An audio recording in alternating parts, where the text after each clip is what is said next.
Hello everyone, কেমন আছো সবাই? আশা করছি সবাই ভালো আছো। আরও একটা নতুন ভিডিওতে সবাইকে ওয়েলকাম। তো দেখো, আজকে একটু তোমাদেরকে আগে যে ভিডিওতে জানিয়েছিলাম যে আমি একটা ওই বাড়িটা থেকে নতুন একটা বাড়ি শিফটিং হচ্ছি। তো সেই বাড়িটা এতদিন পরে আজকে আমি হ্যান্ডওভার পেয়েছি, মানে আমার হাতে আজকে দিয়েছে। যেহেতু আগে রং ফং ছিল, কারেন্টের কাজ ছিল, সব কিছু করতে ওদের একটু সময় লেগে গেছিলো, তো তার জন্য এতদিন পরে বাড়িটা আমাকে দিল।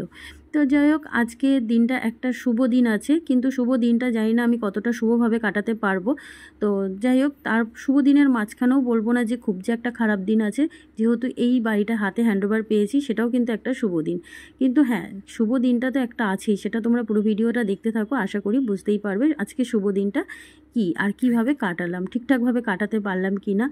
তো দেখো, আর তোমাদেরকে একটু বাড়িটা ঘুরে দেখিয়ে দিলাম যে আগে যে রুমটা ঢুকলাম সেটা হচ্ছে একটা রুম, আর সামনের রুম ওটা বড় একটা রুম। তারপরে তোমাদেরকে দেখালাম রান্নাঘর, আর সামনে ছিল ডাইনিং প্লেস, আর বাথরুমটা দেখালাম। আর এই দেখো, চলে এসেছি এই ঘরে। তো এই ঘরে এসে সবথেকে যেটা আমার খুব ভালো লাগে, এটা হচ্ছে আমার ঠাকুর ঘর। তো দেখো, সবার ঠাকুর ঘরটা আশা করি কিন্তু সবারই একটু স্পেশালভাবে, যদি আলাদা সেপারেট হয় সেটা কিন্তু সবারই ভালো লাগে, তাই না বলো? সেরকম কিন্তু আমারও। আমি প্রথমেই যখন এই বাড়িটা দেখতে এসেছিলাম, তো আমার এই ঠাকুর ঘরটা দেখে কিন্তু আমার খুব পছন্দ হয়ে গেছিলো, তার জন্যই কিন্তু আমার এই বাড়িটা নেওয়া। তো যাই হোক, বাড়িটা কত কি ভাড়া সেটা তোমাদেরকে আমি এখন জানাচ্ছি না, পরে জানাবো তোমাদেরকে। তো এদিকে দেখো, তো তোমাদেরকে বলছি আর কি, যে বাড়িটা আমার এতটাই ভালো লেগেছে শুধুমাত্র এই জায়গাটার জন্য। তো ছেলে বলল যে মা, যাই হোক, তুমি একটা ভালো একটা জায়গা পেয়ে গেছো ঠাকুর ঘরের জন্য, তাহলে তুমি একটু তোমার সিংহাসনটা একটু চেঞ্জ করে নিও। আমি বললাম না বাবা, ছোট্ট সংসারে ছোট্ট সিংহাসন, ছোট্ট ঠাকুর, এটাই কিন্তু বেটার জিনিস আছে, তাই না বলো? তো ওইটাই ঠিক আছে। পরবর্তীকালে দেখা যাবে, যখন নিজের সব কিছু হবে না, তখন ইচ্ছা আছে অন্য কিছু রকমভাবে সিংহাসনটা তৈরি করা। তো ভগবান যদি সাথ দেয় অবশ্যই চেষ্টা করব, আর তোমরা যদি পাশে থাকো অবশ্যই পারবো করতে করার জন্য, সব নিজের ইচ্ছাটুকু পূরণ করার জন্য। তাই এইদিকে দেখো, এইটা হচ্ছিল পেছন দিকটা। এইদিকে আমি বাসনটা মাজতে দিতে পারবো আর কি, জামা কাপড় কাচাকুচি করে মেলতে পারবো। তো এইদিকে দেখো, ছেলে একটু নিয়ে যাচ্ছে তোমাদেরকে পেছন দিকটা দেখানোর জন্য, পেছন দিকটা কি আছে না আছে সেটা তোমাদেরকে দেখানোর জন্য নিয়ে যাচ্ছে। আর এইদিকে দেখো, তোমাদেরকে দেখাচ্ছে এটা রান্নাঘর, এটা বড় ঘর। আর ওই দেখো, তোমাদের দাদাভাই আর আমি একটু কথা বলছিলাম আর কি, যে ঠাকুর ঘরের এখানটা কিভাবে পর্দা লাগাতে হবে, কিভাবে কি করতে হবে, সব কিছুই সব নিজেদের মধ্যে একটা ঠিকঠাক করছিলাম আর কি। তো যাই হোক, এখন মাথার মধ্যে বিশাল একটা কাজের চাপ আছে, যে কখন কি করতে হবে বা কোথায় কি রাখবো, সেটাই একটু মাথার মধ্যে বিশাল চাপ আছে। তোমরা যদি একটু আমাকে হেল্প করো, যে কোথায় কি রাখবো সেটা বলে যদি একটু হেল্প করো, তাহলে কিন্তু আমার ভীষণ ভালো লাগবে, জানো তো। আর এইদিকে দেখো, পেছনেই আম গাছ, জানো তো। আর এই বাড়িতে আসলে আর আম কিনে খেতে হবে না আমাকে, আম তেল, আমের আচার, আমের ডাল করে করে খাবো আর কি। তো দেখো, এই বাড়ি ঘুরে এসে তারপরে এদিকে বাড়িতে চলে এসেছিলাম, এই বাড়িতে। তো এসে একটু দইয়ের ঘোল করছিলাম, জানো তো, কারণ এত গরম, এত রোদে এসছি তো ভালো লাগছে না, তাই তোমাদের দাদাভাই বললে একটু দইয়ের ঘোল করো। তো আমি একটুখানি করে নিলাম আর কি, টক দই নিয়ে এই দেখো ঘেটে নিলাম। তো তারপরে একটু দইয়ের ঘোলটা করব, খুব একটা কিছু দিইনি এর মধ্যে, আমি শুধু চিনি, নুন আর ঠান্ডা জল দিয়ে করে নিলাম। তো যাই হোক, আবার আমাদেরকে ওই বাড়িতে যেতে হবে বিকেলে, যেহেতু আমাদের পরিষ্কার করার ব্যাপার আছে আর কি বাড়িটা। ওনারা তো পরিষ্কার করেছে, তবুও নিজেদেরকে একবার পরিষ্কার করতে হবে। তো দেখো, কথা বলতে বলতে আমার কিন্তু হয়ে গেল দইয়ের ঘোলটা। আর এইদিকে তোমাদের দাদাভাই কথা বলছিল তার শালির সাথে আর কি, ফোনে। তো ও ফোনে কথা বলছিল, আর এদিকে দেখো, ছেলে তো খুব আনন্দ সহকারে দইয়ের ঘোলটা পেয়েছে, একদম খাবেই ঠান্ডা ঠান্ডা। আর এই গরমে কিন্তু ঠান্ডা জিনিসটা, টক জিনিসটা কিন্তু খুব ভালো লাগে, জানো তো। আর ওই দেখো, টেবিলে একটা আম দেখছো না, ওই আমটা কিন্তু আমার ওই বাড়ির গাছেরই আম আর কি, গাছ দিয়ে তলায় পড়েছিল, ছেলে পেয়েছে নিয়ে এসছে। আর এদিকে দেখো, যাওয়ার আগে আমি চালটা না ভিজিয়ে গেছিলাম, অনেকক্ষণ আগে ভিজিয়ে গেছিলাম, যাতে গ্যাসটা একটু কম পুড়বে, ওই জন্য। আর এইদিকে দেখো, আজকে একটু চিকেন করেছিলাম। তো চিকেনটা করার একটাই কারণ ছিল, জানো তো। থাক, তোমাদেরকে কারণটা নয় একটু পরেই বলছি। তো আগে চিকেনটা কিভাবে করছি সেটাই আগে দেখে নাও। তো এদিকে দেখো, চিকেনটা আজকে ধুয়ে টুয়ে নিয়েছি একদম। চিকেন, আলু, আজকে আর আলুটা ভাজলাম না, কাঁচা আলুই দিয়ে দিলাম। তো কাঁচা আলু, কাঁচা পেঁয়াজ, কাঁচা টমেটো, একদম আদা বাটা, রসুন বাটা, এদিকে দিলাম হলুদ, আর এদিকে দিচ্ছি লঙ্কার গুঁড়ো, তো আর এদিকে কাশ্মীর মির্চি। তো এদিকে দেখো জিরের গুঁড়োটা দিলাম, হ্যাঁ কাশ্মীর মির্চিটা পরে আগে বলে দিলাম, কিন্তু এই দেখো এখন দিলাম। তো তারপরে দিলাম একটু গরম মশলা, কারণ মাখানোর সময় না, মানে ম্যারিনেট করে রাখার সময় আমি একটু গরম মশলা দিই, তারপর নামানোর আগেও দিই। তো একটু দই দিতাম, কিন্তু দই মানে ছিল না আর কি, তাই দইটা দেওয়া হলো না, মানে টক দই করে মানে ঘোল করেছিলাম, কিন্তু দইটা রাখতে ভুলে গেছিলাম, এরকম একটা ব্যাপার।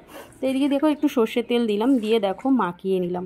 তো এখন মাখিয়ে দেখো আমি রেখে দেবো, কিছুক্ষণ পরে এটাকে একদম উনুনে বসিয়ে দেবো। দেখো কথা বলতে বলতেই কিন্তু আমার মাংসর ঝোলটাও কিন্তু একদম রেডি, লাল লাল চিকেনের ঝোল। তো এদিকে দেখো, আর এই দিকে দেখো আমরা এই খাওয়া দাওয়া করার পরে 3 জন মিলে আবার চলে যাব ওই বাড়িতে। তো এইদিকে দেখো 3 জনের থালাতেই বেড়ে নিলাম ভাত, চিকেনের ঝোল আর ভাত, আর কিচ্ছু করিনি সেরকম কিছু। আর এদিকে দেখো তোমাদের সাথে কথা বলতে বলতে রেস্ট নিয়ে চলে আসলাম এই বাড়িতে, কারণ এই বাড়িটা পরিষ্কার। আর সকাল থেকে সব মালপত্র ঢুকবে, তো ওই জন্য ভাবলাম যে একটু পরিষ্কার করে নিই। হ্যাঁ ওনারা রং টং করেছে, সমস্ত কিছু করেছে, কিন্তু ওনারাও একটু পরিষ্কার করে দিয়েছে, কিন্তু তবুও জানো তো যেই পরিষ্কার করুক না কেন, তবু নিজে হাতে যেমনই পাই না কেন একটু পরিষ্কার না করলে মনে হয় যেন ঠিক একটা পরিষ্কার হলো না। যেহেতু এখানে এখন আমি থাকবো, তাহলে আমি আমার মতন করে একটু পরিষ্কার করে নেব। শুধু একটা ঘর নয় গো, মানে জানলা দরজা ঘর সমস্ত কিছুটাই পরিষ্কার করব।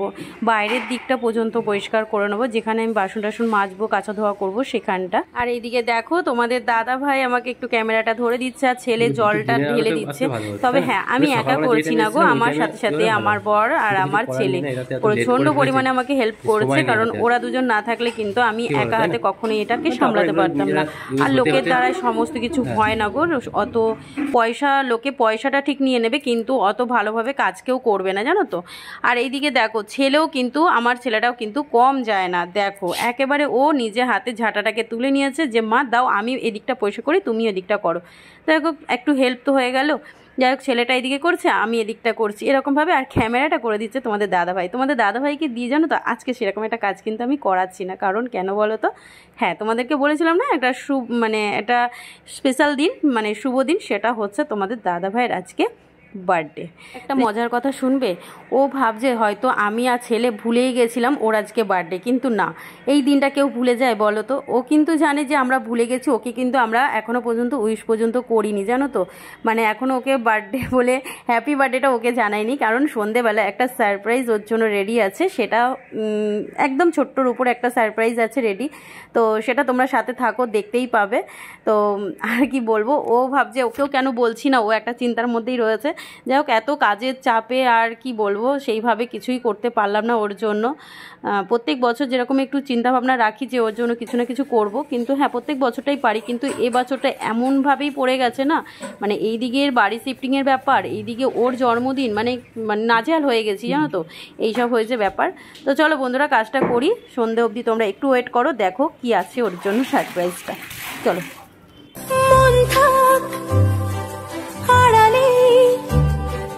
মাঝে মাঝে ছুঁতে আসা, জানি হাত বাড়ালে ধরা দেবে ভালোবাসা। তুমি পথ চেনো, পাশে আছি জেনো, আমাকেও সঙ্গে নিলে থেকে যাব তোমায় আমায় মিলে। এই দেখো চলে এসছে তোমাদের দাদা ভাইয়ের সারপ্রাইজ। কি বলো তো, একটা ছোট্ট কেক নিয়ে এসে ওকে সারপ্রাইজ দিচ্ছি। দেখো ছেলে চোখটা বেঁধে রেখেছিল, এখানে ধরে রেখেছিল, ছেলে তো বাবার থেকে বেশি ছেলে এক্সাইটেড হয়ে গেছে। এটাই হচ্ছে মা ছেলের ছোট্ট গিফট তোমাদের দাদা ভাই। ও তো জানতোই না যে মানে এরকম ব্যাপারটা হবে, যার জন্য খালি গায়ে ছিল। আমি বললাম এটা গেঞ্জি পরে না, তোমার গেঞ্জিটা পরলো। তো দেখো এটা হচ্ছে ওর বার্থডে কেক। এবার স্টিকটা বলিনি আমরা, তো তারপরে দেখো আমি বললাম যে গেঞ্জিটা পরে নাও, তো দেখো ও গেঞ্জিটা পরে নিল। আর এদিকে দেখো কেকটা ছেলে নিয়ে এসছে, ও লিখেছে তোমাদের দাদা ভাই কিন্তু আনন্দই পেয়েছে, ও কিন্তু মজাই পেয়েছে। ও বলছিল যে আমি বুঝতেই পারিনি যতই কাজ যাই হোক তোমার প্রত্যেক বছর এইভাবে এই দিনটা যাতে আমি যেটুকু পারি আমরা যেন করতে পারি, পারে না তো দেখো আমি যেন করতে পারি এইটুকু হচ্ছে বাবার কথা। এই বছরে একটা দিনের জন্য আমরা খুব অপেক্ষা করি, তোমার ছেলে আর আমি দুজনে খুব অপেক্ষা করি। আমিও আছি, মজা আমিও করছি ওদের কথাতে। যাই হোক প্রত্যেক বছর বাপিকে যে সারপ্রাইজটা দেবো আমরা হাসবো না কি করবো এটাই বলছে আর কি। আর এদিকে হাসি কিছু আশা, কিছু মধুর ভালোবাসা ছুঁয়ে যায় আজ মন ভরে যায় জীবন, ছুঁয়ে যায় আজ মন ভরে যায় জীবন। কিছু হাসি কিছু আশা, কিছু মধুর ভালোবাসা।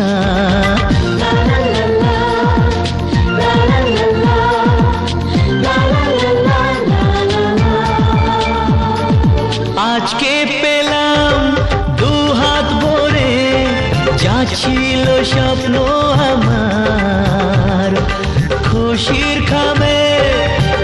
আর এদিকে দেখো ওর জন্মদিনটা আমি এইভাবে করব, সত্যি আমি ভাবতে পারিনি এই বছরটা, কিন্তু কি করবো বলো, নতুন বাড়ির পরিষ্কার পরিচ্ছন্ন করা আর ওর একই দিনে জন্মদিনটা পড়ে গেছিলো, তো ওই জন্য আমার খুব চাপ হয়ে গেছিলো, আমি পেরে উঠতে পারিনি। তবে হ্যাঁ, সামনের বছর যদি ভগবান আমাকে বাঁচিয়ে রাখে অবশ্যই আমি এই দিনটা ওর জন্য একটু আলাদা রকম রাখবো। তো চলো বন্ধুরা দেখো ও সবাইকে এখন কেক খাইয়ে দিচ্ছে, সবাই বলতে ছেলেকে আর আমাকেই খাইয়ে দিচ্ছে। তো আমাদের এই তিনজনের নিয়েই আর কি আনন্দটা ছিল আর কি। তো দেখো একটু আমি ওকে দিয়ে কেকটা লাগিয়ে দেবো, কিন্তু ও একটু বিরক্ত হবে জানো তো। তবুও আমি বলছিলাম যে আজকের দিনে একটু মাখো, কিছু হবে না। সেই সূত্রে আবার দেখো ছেলেও একটু লাগিয়ে দিচ্ছিল আর কি কেকটা। ও একদম কেক লাগাতে চায় না জানো তো, কেকের ক্রিমটা লাগাতে একদম চায় না, কারণ ও একটু বিরক্ত হয়। দেখো তোমরা ওর মুখটা দেখে আশা করি বুঝতেই পারছো। তো চলো বন্ধুরা আজকের মতন ভিডিওটা এখানেই শেষ করছি, দেখা হচ্ছে আগামীকাল নতুন একটা ভিডিওর সাথে। এর পরের ভিডিওগুলো কিন্তু আমার নতুন বাড়ির নিয়ে কিন্তু ভিডিওগুলো হবে। তো চলো তোমাদের জন্য এই কেকটা টাটা সবাইকে। ভিডিওটা ভালো লাগলে লাইক কমেন্ট শেয়ার সাবস্ক্রাইব করে পাশে থেকো বন্ধুরা।